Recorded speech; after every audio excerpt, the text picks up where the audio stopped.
السلام عليكم ورحمة الله وبركاته. معاكم أحمد عمرو من قناتكم ايجيبشن كارز. طبعا النهارده العربية اللي معانا النهارده هي البيجو 3008 وأنا في معرض عبد الله للسيارات والمهندسين. هنشوف العربية وهنعرف كل تفاصيلها، هنعرف مميزاتها وعيوبها. العربية طبعا نزلت ونفست بقوة، خصوصا إن هي نازلة باكج كويس جدا إذا كان من الأوبشن أو الرفاهية أو الأمان. تسعيرها أي نعم إلى حد ما عالي، بس هنعرف السبب وهنعرف إمتى تجيبها وإمتى ما تجيبهاش. هنشوف العربيه وهنعرف كل تفاصيل عنها، والاي استفسار من خلال الواتس على 011 4 3854، وان شاء الله ارد على حضراتكم في اقرب وقت. هفرجكم على العربيه بالتفصيل، هنخش من جوه، هنشوف حجم المساحات الداخليه للقعده الخلفيه، حجم الشنطه، وهنشوف هل هي قد المنافسين ولا حجمها اكبر ولا اصغر. كل ده هنعرفه بالتفصيل من خلال الفيديو. خليكم معايا لحد الاخر عشان تعرفوا كل التفاصيل. يلا بينا نشوف العربيه. ده كده شكل العربيه من قدام. طبعا ده شكل مفتاح العربيه عشان الناس اللي كانت بتسألني على شكل المفتاح. من ورا ده مفتاح عادي جدا، شكله ما فيهوش حاجه تشد، بس اللي هو الطبيعي في الفئه دي يعني. ده شكل العربيه من قدام. طبعا هنا الليد الهجومي اللي دلوقتي شفناه زي ما شفناه في البيجو ال 2008 والبيجو ال 508 والبيجو ال 5008. معظم عربيات البيجو النهارده كلها نازله بنفس الهويه، بنفس التصميم الجريء الامامي، مع الخطوط الحتت اللي هنا دي البلاستيك اللي مكمله شكل الفتحات الاماميه او الاكسدام او الشبكه الاماميه. وطبعا شكل الفانوس الهجومي، وهنا حتى تلاقي كاتبين بيجو ليد تكنولوجي، طبعا عشان العربيه تيجي بليد بيجو او نظام متطور من شركه بيجو للليدات، فطبعا بيدي اضاءه قويه جدا. وكلمه او يعني كتابه 3008 اللي موجوده هنا موجوده صريحه قدام، طبعا مديها العربيه شكل شياكه جدا جدا. والعربيه اصلا على الطريق تحس ان هي هجوميه وشكلها حلو. طبعا الفئه دي فيها سنسور امامي موجود هنا، وهتلاقوا نفس الكلام هنا، وفي زيهم الناحيه الثانيه. نلف كده جنب العربيه. طبعا شكل الجنط هنا لون واحد مش تو تون. طبعا هنا العربيه اللي بتاعها تو تون كولر، يعني هتلاقي هنا مثلا اللون ده ازرق والسقف اسود بالقايم بالسقف. طبعا هنا هنتكلم دلوقتي عن الكروم ده اللي شكله مديها صراحه شياكه. حتى نفس الكلام من هنا، فتحات التهويه والكروم اللي واخداها العربيه. وهنا الليدات اللي موجوده في المرايات.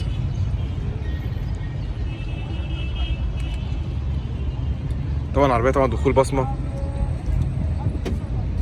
يعني كده العربيه قفلت. طبعا فيها ضم كهربائي مع القفل والفتح، نفس الكلام في الفتح. هنشوف طبعا دلوقتي شكل العربيه من جوه، بس الاول نكملها من بره وبعد كده نشوف التفاصيل الداخليه.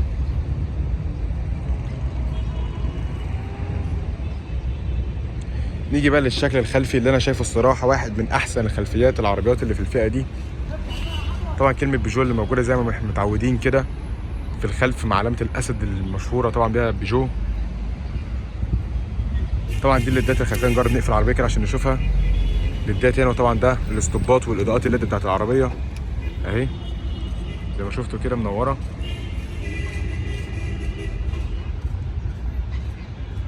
نفس الكلام هيبقى الناحيه الثانيه.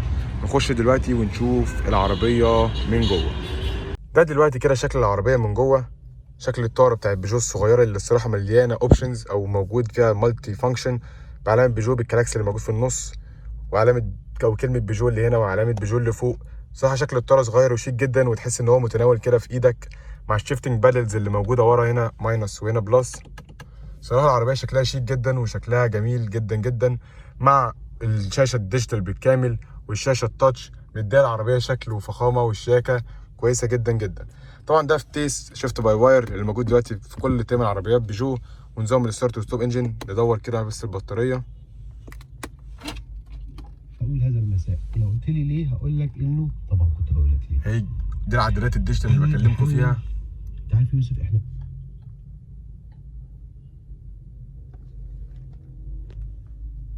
طبعا فرامل يد كهرباء. طبعا هنا ده الدرايف مود زي ما شفنا هنا كده، ده الايكو، ده النورمال، وده السبورت. طبعا شفتوا العربيه تحس ان هي شكلها بقى هجومي اكتر في العدادات. فالعربيه فيها الثلاثه، ايكو ونورمال وسبورت. طبعا معظم الناس اللي بتسوق العربيه في السفر بتسوق على السبورت عشان تاخد منها الاداء الكامل. نيجي بقى لخامات العربيه قبل ما نتكلم على الامكانيات او الشاشه او الكلام ده كله.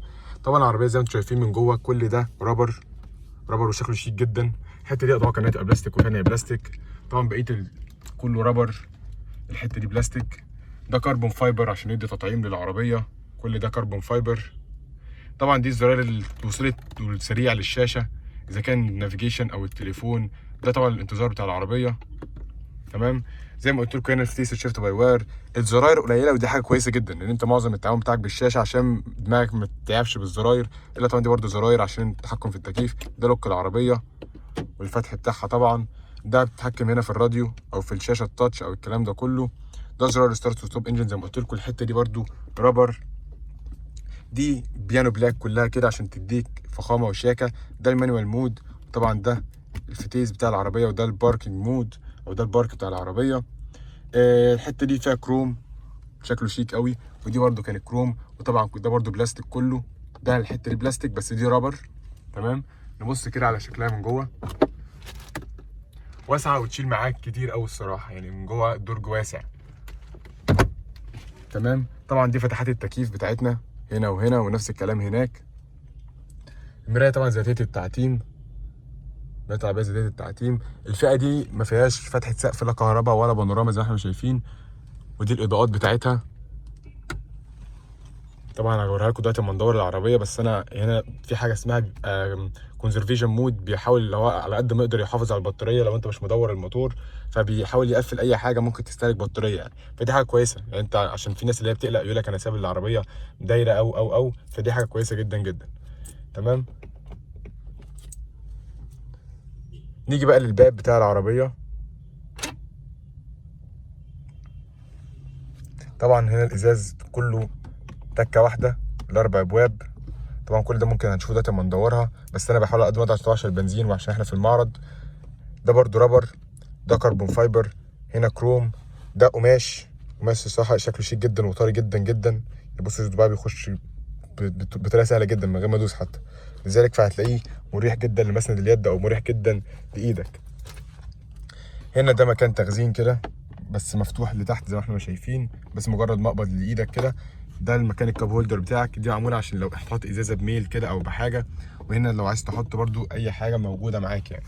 الحته اللي جوه دي بيبقى في بعض الفئات طبعا اللي هي اعلى فئتين بيبقى مكان للشاحن، مكان وايرلس. وفي هنا جوه زي ما شايفين مدخل 12 فولت كهرباء، وفي مدخل يو اس بي. ده في اعلى فئات طبعا زي ما قلت لكم. الحته دي بتبقى عباره عن شاحن وايرلس للموبايل. تمام. ده المسند الوسطي بتاعنا، بيفتح بالطريقه دي، بيفتح لجزئين زي ما شايفين كده. طبعا غويط جدا ومساحته صراحه حلوه او مريحه يعني. دور كده العربيه على السريع.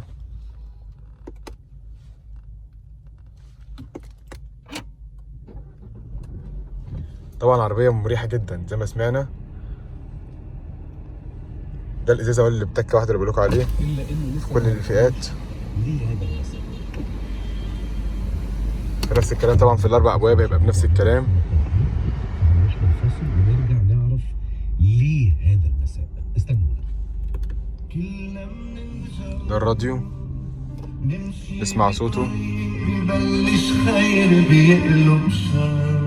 لا بصراحه كويسه، بس هو في حاجه انا ملاحظها ان في لاج يعني. انا لو جيت هنا بكرت جنب بياخد وقت فوق على ما يستجيب يعني، ان الاستجابه بتاعته مش لحظيه، ودي حاجه مش حلوه قوي. بس نجرب من الشاشه يعني، لو جربنا مثلا نجرب من الشاشه. ده السيتنج بس بتاع العربيه، ده البرايتنس بتاع الشاشه بنتحكم فيها. ده المينيمم، ممكن نزود البرايتنس شويه. ده الدارك مود طبعا لو اصلا بيقفل المفروض يعني. ده الراديو. الاستجابه مش عارف بتاعت الشاشه، حاسس انها بطيئه شويه، بس ممكن انا مثلا واخد العربيات استجابتها اسرع مش عارف، بس انا حاسس ان هي استجابتها الى حد ما بطيئه. طبعا ده السكرين كونفيجريشن، وده الكستمايزيشن بتاع الشاشه بتاعتك، الديت والتايم اللي موجود فيها العربيه، السيستم كونفيجريشن، واللغه اللي هي اللانجوج. كل دي حاجات بسيطه. ده البارامترز بتاعت العربيه. طبعا ده البروفايلز بتاعتك على حسب انت بتبقى مظبط مثلا بروفايل معين بنظام مود معين بالكلام ده كله. كل ده موجود في الشاشه. بصراحه هو اصلا ده من احسن الانظمه، لان انت عندك هنا اهو دوت بتتكلم ان ده نظام الكوك بيت بتاع البيجو. حتى تلاقي هنا العدادات قدامك يعني. انا قرصت شويه، العدادات الصراحه كويسه، وضغطه البنزين كويسه تحت رجلي. فانا شايف ان دي حاجه كويسه جدا جدا في عربيه بالفئه دي. طبعا ده الشيفتنج بادلز زي ما قلت لكم. تمام. فانا شايف ان العربيه كويسه جدا جدا في نظام الترفيه بتاعها، او في نظام ان انت تعرف توصل لكل حاجه بسهوله. الشاشه موفره كل حاجه، مش محتاجه ان انت تقرب تقريبا للزراير دي كتير، خصوصا العربيه فيها نظام نافيجيشن سيستم. كل ده موجود في العربيه وهتعرف توصل له بسهوله بدون اي مشاكل. ده تقريبا بالنسبه لكان كل حاجه العربيه من قدام. نرجع نبص، وبرده بس قبل ما اقفل ونشوف القعده ورا، العربيه اللي معايا دي فرش قماش مش فرش جلد، عشان برده تبقى الناس عارفه. تمام، نرجع بقى ونشوف القعده اللي ورا. ده كده شكل القعده ورا. طبعا زي ما عارفين بيجو المفروض قعدتها واسعه. انا قدام الكرسي مرجعه براحتي قوي، ولسه قدامي هنا رجلي مش حاكه فيه مساحه صغيره، بس على ما اظن لو طلعت الكرسي ده قدام شويه وبرده هبقى قاعد مرتاح هتبقى القعده احسن. للعلم انا طولي 185 سم، فانا طويل، كل ان انا قاعد كده وايدي رجلي بتتحرك بسهوله، فمعناه ان القعده واسعه جدا جدا. زي ما قلت لكم قدام ان هنا في طبعا مخرج 12 فولت، تمام، وفي تكييف خلفي تقدر تتحكم في كل ناحيه فيها لوحدها. طبعا دي حاجه كويسه جدا جدا. في مكان زي صغير كده للتخزين. طبعا الفرش قماش زي ما قلت لكم، بس قماش شكله حلو يعني مش وحش، شكله شيك جدا. الباب نفس خامات الباب الامامي تقريبا، بس طبعا زياده البلاستيك، يعني انت تلاقي دي بلاستيك، ده كربون فايبر، ده حته كروم. هي دي الحته اللي هي الجنس اللي بقول لك عليها، القماش مريح جدا واللي طري جدا جدا. وبرده الابواب تكه واحده في كل الابواب زي ما قلت لكم قبل كده. تمام، ده كان بالنسبه للمساحه اللي ورا. وبرده زي ما قلت لكم ده شكل التابلو من ورا، شكله شيك جدا وسهل جدا ان انت توصل لاي حاجه فيه. نرجع نبص على مساحه الشنطه الخلفيه.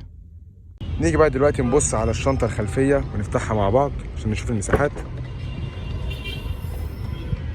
طبعا الفئه دي برده مش كهرباء، يعني الفتح هنا عادي مش كهرباء، عشان برده الناس تبقى عارفه مفيش زرار للكهرباء موجود في الفئات الاعلى، بتبقى مكان هنا في زرار كهرباء بس مش الفئه دي. تمام، مساحه الشنطه الخلفيه واسعه جدا زي ما احنا شايفين. تمام، ده الاستبن بتاعها. للاسف الاستبن بتاعها ما بيجيش جينوتو سبور رياضيه، بيجي تصاوت عاديه، ودي حاجه ما عجبتنيش يعني. طبعا العلبه اللي في النص دي علبه السبلايز او اللي هي الكوريك والكلام ده كله، بس مساحه الشنطه معقوله.